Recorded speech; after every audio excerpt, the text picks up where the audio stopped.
আমি যেখানে অবস্থান করতেছি এটা হচ্ছে কাহালুর একদম শেষ সীমানা বলতে গেলে। আমরা দেখি নাভি ধসা আলু কেমন ক্ষতি করে।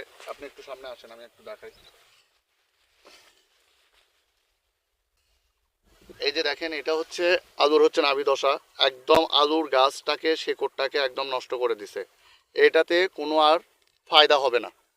এইরকম গাছ যদি আপনার হয় তাহলে আপনার ওই জমিতে ফলন 20%ও হবে না। 1 বিঘা জমিতে যদি আপনি খরচ করেন আর এই সমস্যার সঠিক সমাধান যদি আপনি না করতে পারেন, তাহলে আপনি কৃষক হিসেবে কখনোই ভালো একটা ফসল, ভালো একটা সুফল আপনি পাবেন না, বা উৎপাদনের হার তেমন বাড়বে না।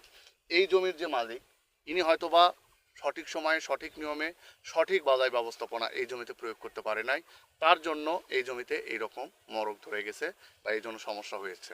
আমরা কাহালুতে আছি, একটা ক্যাম্পিং চলতেছে বেবিলন কোম্পানি থেকে। আমরা এই আলুর বিভিন্ন রকমের কলা কৌশল নিয়ে আপনাদের ভেতরে থাকবো বৃহস্পতিবার পর্যন্ত। দেখেন এখানে একটা গাছ কিন্তু সুস্থ, একটু একটু জুম করেন। এই গাছটা একটা সুস্থ গাছ, ঠিক একটা সুস্থ গাছ আপনারা এখানে দেখতে পাচ্ছেন। তার পাশেই কিন্তু একটা দেখতে পাচ্ছেন, এখানে দেখেন একটা নাভি ধসার একটা রোগ। এই যে দেখেন এখানে সুস্থ গাছ, এই জায়গাতে নাভি ধসা। এই যে দেখেন এই গাছের শেকড়টা নষ্ট হয়ে গেছে। আস্তে আস্তে এইটা এতটা বেশি পরিমাণ মারাত্মক এবং ছোঁয়াচে।